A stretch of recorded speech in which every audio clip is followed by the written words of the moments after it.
여러분 안녕하십니까. 이번 시간에는 제목처럼 가구 탱크는 왜 폭발을 하는가에 대해서 이야기하고자 합니다. 여러분들이 연수원이나 동료들이나 선배 일항사 선장님들부터 아무도 제 심작에 정확하게 왜 폭발하는지에 대해서 들어본 적도 가르침을 받아본 적이 없으리라 생각합니다. 저 또한 회계연수원이나 여기에 종사자하는 메이저 검사관이나 선박회사 전문가나 어떤 분야에 전무하든 간에 총체적인 설명을 한 번도 들은 적이 없습니다. 그렇기 때문에 여러분들도 저와 같이 옛날에 제가 알던 것처럼 당연히 카고 탱크 안에서 스파크에 의해서 폭발한다, 여기까지만 알고 있는 게 전부라고 생각됩니다. 그러면 먼저 우리가 어떤 요소가 폭발을 하게 되면 무엇이 있어야 되겠습니까? 화재의 3요소인 기압가스, 그리고 산소, 그리고 정전기가 있어야지만 폭발이 가능해집니다. 그러니까 로딩을 하다가 크리닝을 하다가 세 가지 중에 한 가지만 없애버리면 폭발이 안 된다는 말씀입니다. 여러분들이 여기까지는 다 알고 있을 겁니다. 그러면 여러분들이 모르겠는 게, 이까지 알고 있는데도 왜 자꾸 터지고 저도 케미칼 경력을 수십 년 가지고 있는데 지금까지 계속해서 터졌고 앞으로도 계속해서 터질 겁니다. 제가 어디에 이 같은 종사자와 검사관들과 이야기하다가도 그런 이야기를 많이 합니다. 전에도 계속 터졌고 앞으로도 계속 터질 겁니다. 이거는 바뀌지 않습니다. 원천적으로 방지할 대책을 해놓고 강제적으로 실시해야지만 되지, 규정만 만들어 놓고 사무실에서는 페이퍼 가지고 이래라 저래라 다 하고 배는 자체적으로 하게 놔두고, 이런 식의 시스템은 절대로 영원히 앞으로 이런 것은 없어지지 않습니다. 그래서 제가 제 나름대로의 문헌도 찾아보고, 또 저도 웬만큼의 경력을 가지고 있는 사람이다 보니까 여기에 대해서 제가 설명을 해보자 합니다. 그러면 정전기가 어디서 오는가부터 알아야 되겠습니다. 자, 정전기는 무엇입니까? 전기인데 머물러 있는 전기를 정전기라 합니다. 머물러 있는 게 이게 있는 게 정전기니까, 자, 머물지 않는 것은 무엇입니까? 자, 거꾸로 이야기하면 동전기죠. 동전기는 움직이는 전기, 다시 다른 말로 똑같이 설명하면 전류란 말입니다. 동전기가 뭔가 하면 전기는 저게 움직이는 전기를 전류로 하지 않습니까? 그러니까 전류 맞습니다. 그렇게 생각하시면, 그러니까 전하가 흐르지 않고 머무르고 있는 상태를 정전기, 이 전하가 흘러버리면 정전기가 아닙니다. 정전기만 없애면 폭발이 되지 않습니다. 그런데 우리가 알다시피 화물을 하거나 어떤 작업을 하게 되면 액화가스가 기화되기 때문에 그거는 없애지 못합니다. 자, 또 그리고 질소를 완전히 폭발 하한선까지 낮추지 않고서는 산소도 없애지 못합니다. 그러면 없앨 수 있는 게 정전기입니다. 그런데 정전기가 어떤 것인가, 이걸 설명하게 되면 몇 시간을 설명해도 모자랍니다. 그리해서 제가 간략하게 줄여서 설명하겠습니다. 정전기는 이 세상의 모든 존재에 여러분의 위장 속에도 존재합니다. 정전기가 존재하지 않는 것은 없습니다. 왜 그러냐 하면은, 정전기가 뭔가 하면은, 자, 우리가 저게 정전기가 어떻게 해서 발생하냐 그러면, 우리 물질의 최소 단위가 뭡니까? 부수면 제대로 우리가 부술 수 있는 한 개가 분자입니다. 자, 분자. 여기서 이제 맛을 더 느끼지 못할 정도로 부사지면 원자가 되는데, 우리가 원자라는 실체를 눈으로 볼 수는 없죠. 자, 원자를 중심으로 해가지고 전자가 회전을 하고, 전자가 붙어 있습니다. 자, 여기서 여기까지 설명을 하고, 다시 체험으로 돌아가겠습니다. 제가 왜 원자와 전자를 이야기하는가 하면, 원인이, 소수가 거기서부터 시작되겠습니다. 우리가 옷을 벗을 때 정전기가 이동하기 때문에 지직하게 생깁니다.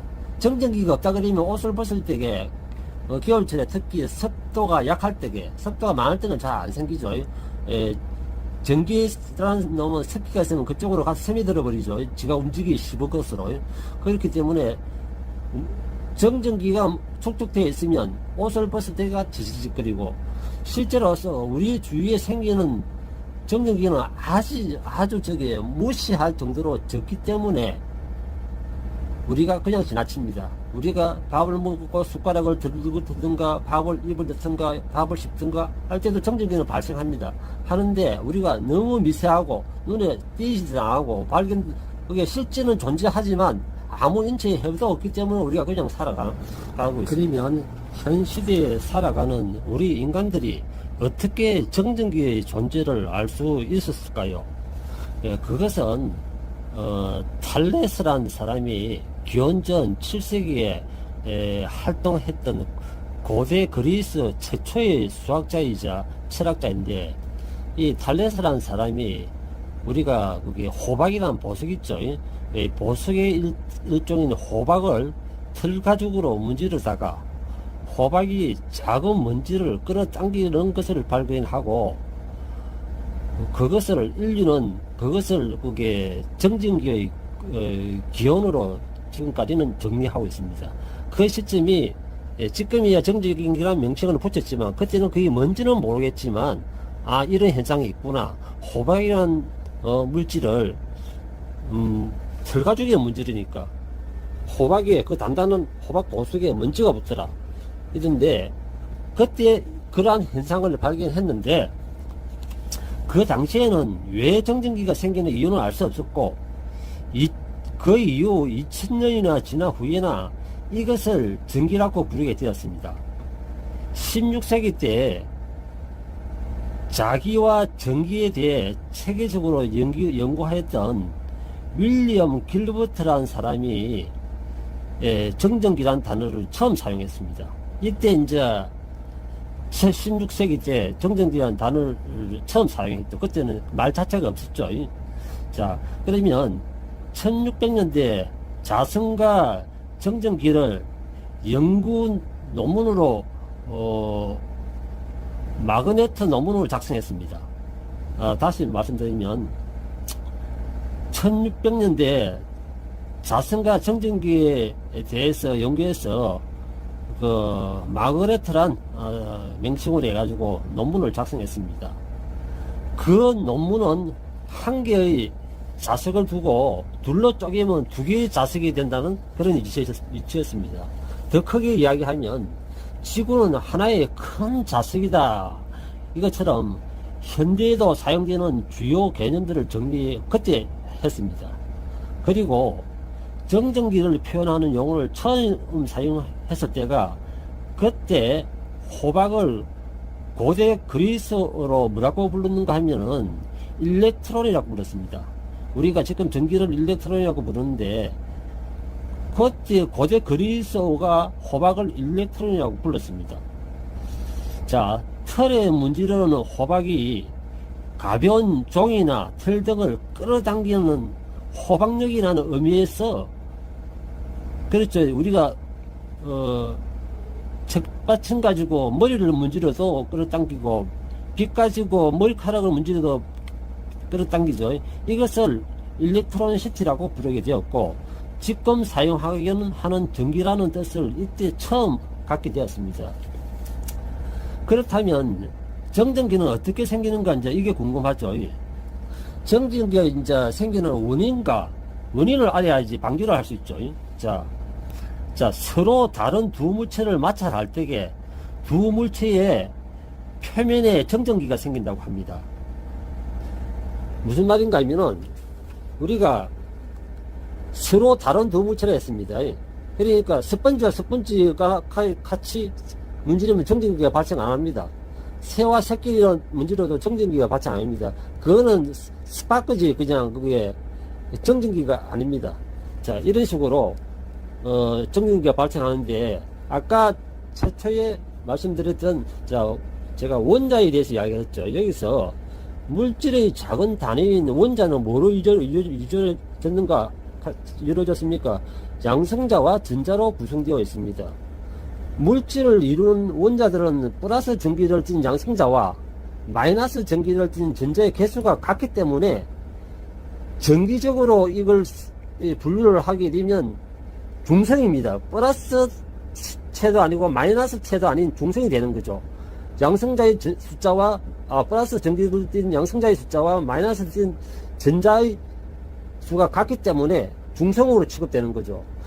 그러나 이 순간에 우리가 원자에 대해서 조금 관심을 가져볼 분은 아시겠습니다만은 원자를 중심으로 그러니까 양성자와 중성자 사이가 원자를 나눠보면 또 양성자와 중성자가 되죠. 여기서 이게 테두리에 원자 안쪽에 있는 전하는 결합 상태가 우리 지구처럼 지구의 중력이 땡기듯이 지구를 생각하면 됩니다. 가까운 쪽에서는 원자와 분리되지 않습니다. 그런데 뒤에 떨어져 있는 원자하고 거리가 먼 전자는 같이 붙어 있어도 결합 상태가 완전하지 않고 조금 불완전한 상태입니다. 이 불완전 상태에서는 어떤 힘의 작용을 받아버리면 떨어져 나가버립니다.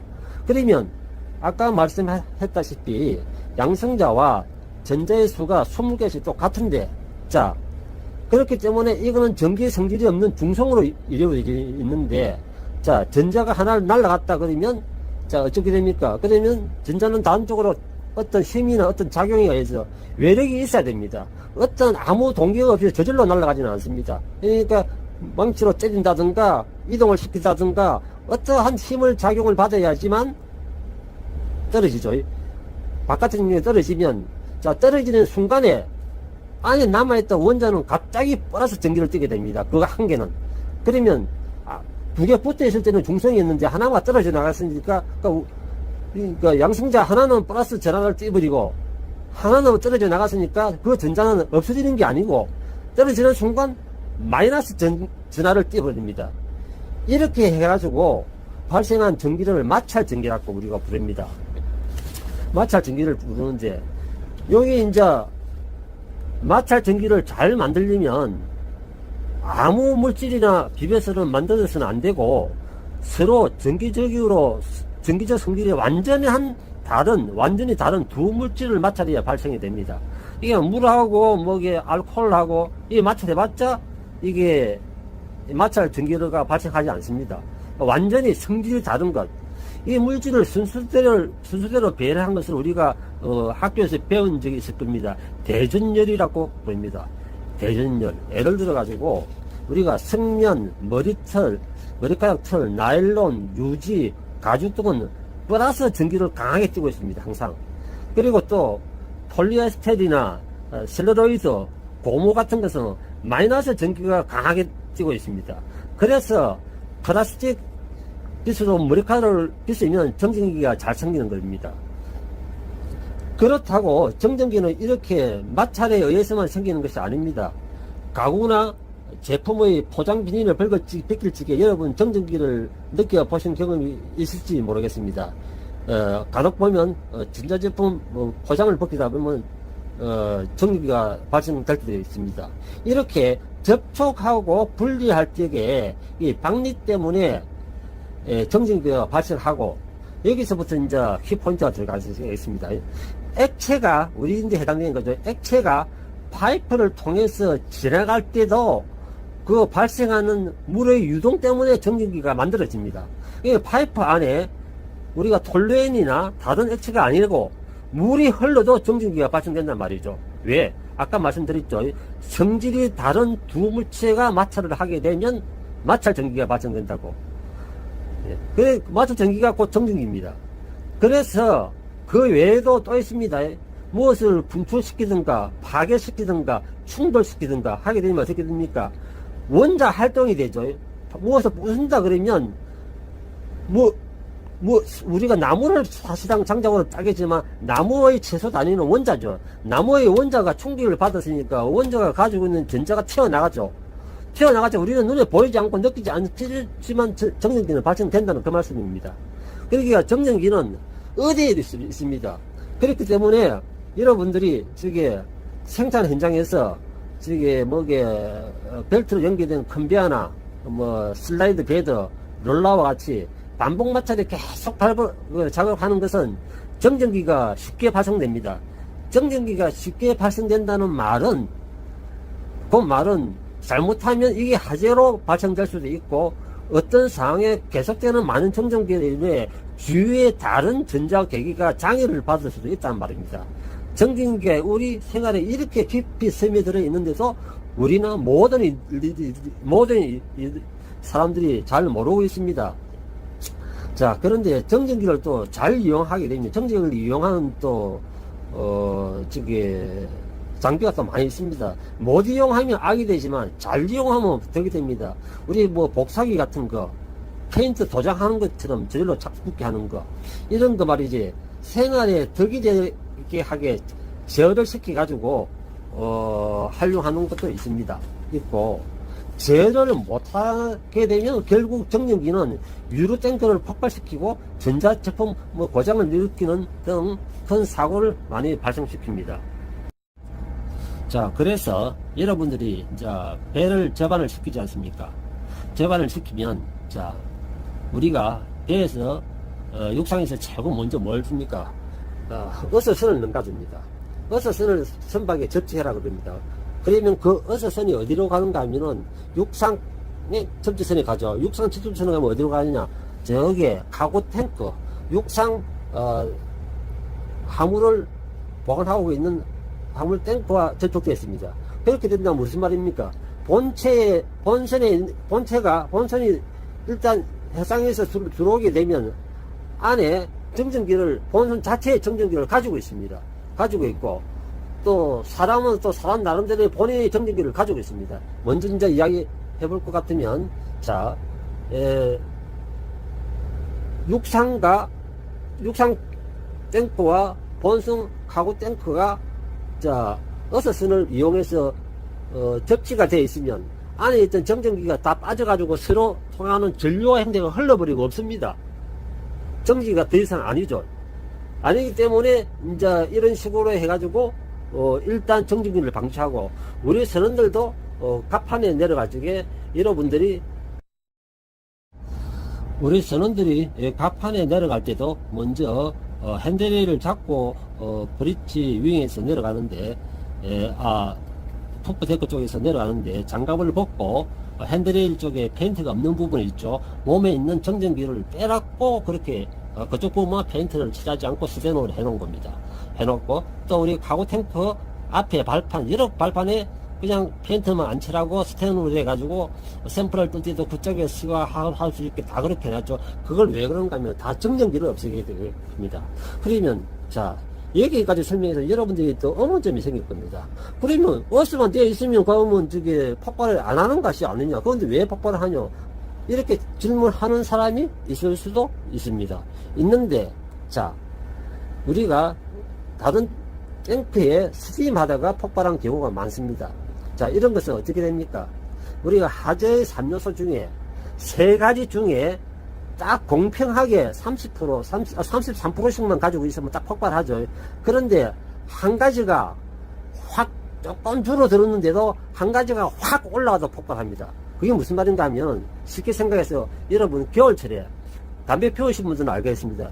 겨울철에 불을 떼보든가 담배를 피우든가 하면 겨울철에 영상 30도 정도 되면 우리 불도 잘 붙고 담배불도 잘 붙는데, 똑같은 시베리아 가가지고 똑같은 자재를 가가지고 담배불을 붙여보든가, 자, 저게 불을 붙여보면 불 붙이기 좀 어렵죠. 겨울에 내려가니까. 자, 세 가지를 가지고 있어도 온도가 내려갔기 때문에 다른 조건이 틀려지니까 그런 현상이 일어납니다. 그러면 안에 카고탱크 안에 여러분들이 어째도 크리닝 하는 데는 처음에는 폭발이 안 됐습니다.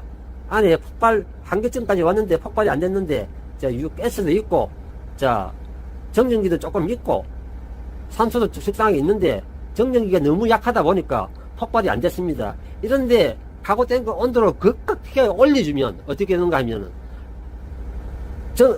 급격하게 올려주면 가스 자체에서도 자연 폭발이 생길 수 있을 뿐더러 아주 미세한 정전기에서도 폭발을 하기 때문에 그럽니다. 정전기란 그런 존재입니다. 그리고 그러니까 제 말을 정확하게 이해하셔야지만 충분히 대처를 할 수 있습니다. 그렇구나 듣고 나서 끝이면 앞으로 여러분이 지금까지 들은 거 아무 소용이 없습니다. 계속해서 진행해보면 우리가 로딩하면 처음에 우리 벨마우스 터치하고 천천히 로딩을 하지 않습니까? 왜 어서도 다리에 있는데 천천히 로딩하냐? 여러분들이 우리가 파이프에 액체를 흘리면 파이프가 어디에 액체를 흘리면 그대로 쭉 가는 게 아니고 물방울에 튀어가지고 어디 부딪혀가지고 옆으로 튈 수도 있고 공중에 한 방울 두 방울이 뜰 수도 있습니다. 그러면 제가 뭐랬습니까? 이동에 의해서 어떤 충격에 의해서 원자에서 양성자에서 전자가 분리되는 순간 그거는 정전기가 됩니다. 전기가 되다가 다시 물에 떨어지는 순간 그게 가스가 많다 그러면 폭발을 하기 때문에 육상에서도 벨마우스 터치할 때는 1m당 시간당 초당 1m 이상 속도로 보내지 마라 꼭 그러지 않습니까? 그거 다 이유가 있는 겁니다. 그리고 또 그것도 모자래 가지고 또 어떤 터미널에서는 벨마우스 높이까지 지어 가지고 벨마우스 높이 안전장치가 어서까지 다 되어 있는 상태에서도 벨마우스 홀이 벨마우스 홀이 아니고 드롭 라인 홀이 완전히 찰 때까지 아주 슬로우로 6시간, 7시간 로딩을 합니다. 그러고 나서 풀 로딩이 시작하는 데 있고, 또 어떤 때는, 어떤 곳은 또 질소를 풀로 폭발하지 않을 정도로 질소를 주입해가지고, 산소를 확 떨어뜨려가지고, 8% 이하로 떨어뜨려가지고, 질소를 주입해가지고, 그래가지고 로딩을 시작한 방법도, 이런 식으로 다 폭발을 방지하기 위해서, 폭발이면 정전기 때문에 그런 겁니다. 정전기 때문에. 그러면 드롭부터 말씀드리겠습니다. 드롭에서 화물을 던지면 내려가죠. 파이프라인을 타다가지고 딱 내려가니까 딱 화물이 떨어지는 순간에 공중에 뜨지 않습니까? 공중에 떴다 말은 다른 액체와 분리되는 순간에 이동하면서 안에 원자와 양성자와 전자와 계속 움직이기 때문에 전자도 일부분 떨어져 나갔습니다. 떨어져 나가는 순간 중성에서 마이너스 전기를 띄워버리고 밑에 있는 액체는 플러스 전기를 띄고 있으니까 떨어지는 순간 스파크가 일어나죠. 그렇기 때문에 그게 너무 미세하기 때문에 폭발을 안 한다는 겁니다. 그게 만약에 처음부터 아주 세게 막 몇백 도씩 세게 짜고 카고탱크에 팍 하고 들어가면 얼마만한 정전기가 발생되겠습니까? 그 순간 하고 빵 터지는 겁니다. 원래 여기까지만 종료하기로 하고 편집까지 다 끝내고 종료를 하려고 하다가 그래도 너무 할 말이 많고 미련이 많이 남아가지고 편집 끝나는 상태에서 몇 가지 더 추가하고자 합니다. 지금 여러분이 보시고 있는 그림은 지금 안에 원자가 하나 있고 26개의 전자로 이루어진 원자입니다. 원자 주위에 원자를 중심으로 해가지고 맨 마지막에 있는 두 개 같은 경우에는 물론 저게 전자 개수는 물질의 종류에 따라 틀립니다. 원자의 종류에 따라 가지고 전자의 종류도 틀려집니다. 예를 들어서 지금 보시는 것은 우리가 쓰는 꾸리 동이 있지 않습니까? 꾸리의 원자 형태입니다. 26개의 전자를 가지고 있습니다. 스텐이나 다른 물질마다 다 전자의 개수는 틀립니다. 그런데 변하지 않는 것은 평상시에는 원자 안에 있는 양성자와 밖에 있는 전자가 합쳐지면 극성이 없는 그냥 아무것도 아닌 하나의 중성으로 중성체를 이루고 있기 때문에 전기적인 아무런 자극이 없습니다. 전자가 튀어나가기 때문에 그럽니다. 앞에서 말씀한 것 같이 전자는 뭐 탁자를 탁 친다든가 옆에서 건드리든가 아무도 바구니에 담아 흔든다든가 어떠한 자극만 받아도 전자는 튀어나옵니다. 그게 바로 정전기고, 정전기는 꼭 폭발로 이어집니다. 알면 알수록 무서운 게 이런 이론입니다. 더 이상 들어가면 서로가 머리가 아프니 원자와 전자는 여기까지 하고 여러분 여기까지 했으면 정전기 발생이 왜 되는가는 이제 충분히 알았으니까 우리가 저기에 메이저 검사관들이 검사하게 되면 접지가 잘 안 됐다고 파이프와 파이프라인 사이에 바킹과 바킹 사이에 접지가 다 안 됐다고 지적하죠. 이것도 왜 그렇습니까? 접지가 안 되는 것은 그 안에 정전기를 가지고 있지 않습니까? 그렇죠. 바킹과 바킹 사이에 파이프라인이 하나 들어가 있다 그러면 볼트로 쪼아놨지만 그게 합실치 않으니까 믿음성이 다 안 가니까 접지를 해가지고 붙여라 이렇게 하기 위해서 그게 또 이유가 정전기를 방지하기 위해서 옆 정전기를 바깥쪽으로 빼내기 위해서 폭발성을 없애기 위해서 하는 다 행동입니다. 그리고 우리가 이건 중요한 사항인데 회사에서 보통 보면 어느 회사 시스템이나 마찬가지입니다. 회사에서 클리닝 전에 벨마스에 있는 것까지 가스풀이 하고 클리닝을 시작하고 요구하지만 자세한 지침은 주지 않습니다. 뭐 애들도 아니고 뭐 어떻게 해가지고 어떻게 하지 않기 때문에 대부분의 사람들이 하는 방식은 어떻습니까? 위에서 일단 뭐 가스를 어느 정도 빼내고 그 다음에 여러분 가스는 무조건 공기보다 무겁습니다. 그냥 해적가방만 열면 나가는 게 아닙니다. MSDS를 보면 여러분 보시다시피 가스는 무조건 2배 내지 3배 내지 무겁습니다. 팬을 돌리지 않고는 가스가 안 빠져나갑니다. 그런데 회사에서 자세한 지침을 안 주기 때문에 옛날 하던 방식이 있죠. 여러분 위에서 소방호스 같은 것을 벨마우스 쪽으로 물을 뿌려가지고 안에 카고가 있으면 가스풀이가 완전히 안 되기 때문에 펌프를 돌려가지고 빼내는 방법도 있고 거기 여러분들이 그냥 무심결에 하는 행동이지만 이론적으로 생각하면 물이 카고 소방호스를 떠나가지고 밑에까지 한 10m 정도 탱크 바닥에 떨어지는 순간 벌써 정전기로 만들어져 가지고 밑에가 때리는 겁니다. 다행히 가스가 적든가 생기는 정전기 양이 적어서 폭발을 안 한다 뿐이지 그것도 알고 보면 위험한 짓입니다. 그렇죠? 그리고 또 어느 분들은 바로 한다고 드롭에 해수사와 이어가지고 바로 드롭에 물 칼칼칼칼 나와가지고 바로 색션 해라고 하고 있는 방법도 이 방법도 아까 한 방법과 마찬가지로 다 위험하죠. 공중에 뜨는 순간 정전기를 보유하게 되죠. 자, 여러분 알면 알수록 아무것도 못합니다. 아무것도 못합니다. 그렇다고 제가 이걸 일일이 다 설명하자 그러면 지금도 33분을 설명했는데 한도 끝도 없고 저도 여기에 전문가도 아니고 해양계 학교를 나온 것도 아니고 그리고 또 다른 일을 하다가 이런 배를 타가지고 선장까지 하고 있기 때문에 제 나름대로의 규정을 가지고 하기 때문에 그게 다행히 맞아서 그런가 지금까지 사고는 안 나봤습니다만 본인이 버림 나름대로의 어떠한 기준점을 가지고 잘 하셔야 될 것 같습니다. 그리고 또 한 가지 또 말씀드리고 싶은 것은 일항사들이 한 2, 3, 4년 하게 되면 자기들이 무사히 3년, 4년 했으니까 경력도 있고 지금까지 사고를 한 번도 안 났으니까 자만을 하게 됩니다. 자만하는 그 순간은 아주 위험합니다. 왜 자만을 하게 되는가 하면 지금까지 해왔는데 내 같은 지식을 가지고 있으면 다 무난하겠다 하는데 그 외에도 이 배라는 것은 수많은 변수가 있습니다. 수많은 하문, 수많은 변수, 수많은 조건 항상 그런 게 있는데 그런 걸 생각 안 하고 자만하는 순간 사고가 납니다. 얼마 전에 그런 사고가 한번 난 적도 있었죠.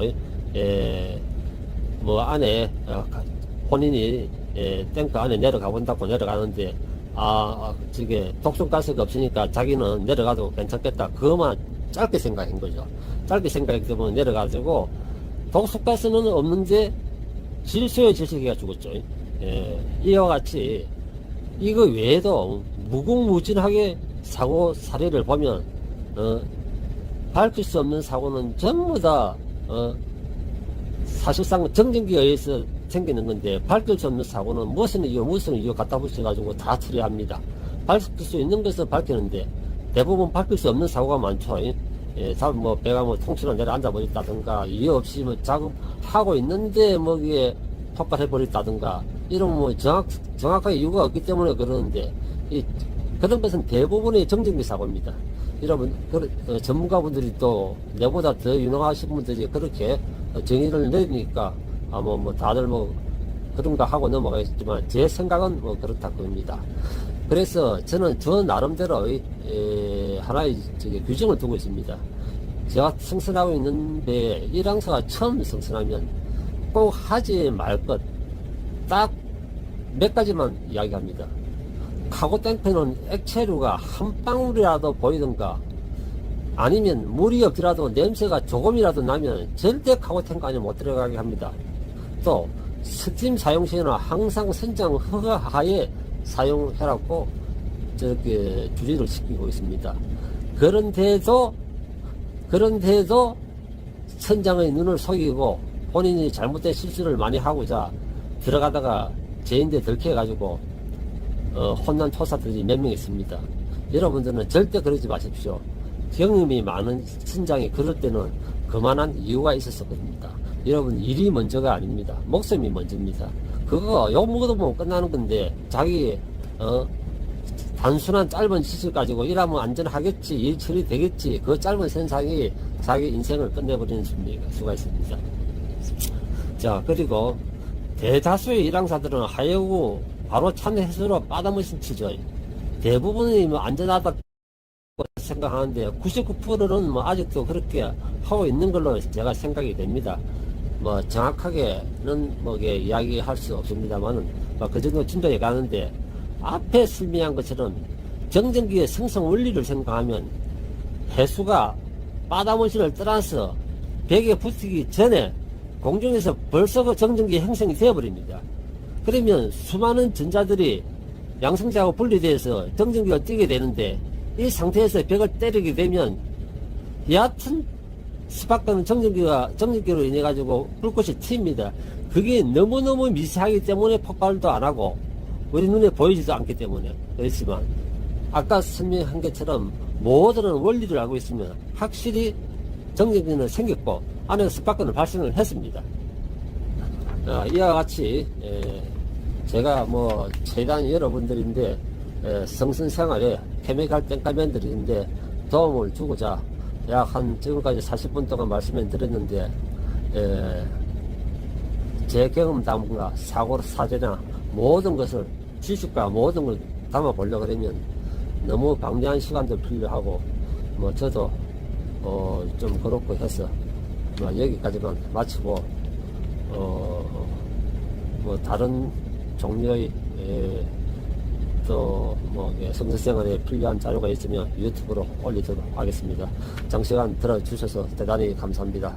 안전 운항하시고, 무엇보다 잘하려고 하지 말고, 대가선에서는 절대 잘하려고 하지 말고 안전하게 자기 생명을 지키는 게 최고입니다. 여러분 조심하십시오.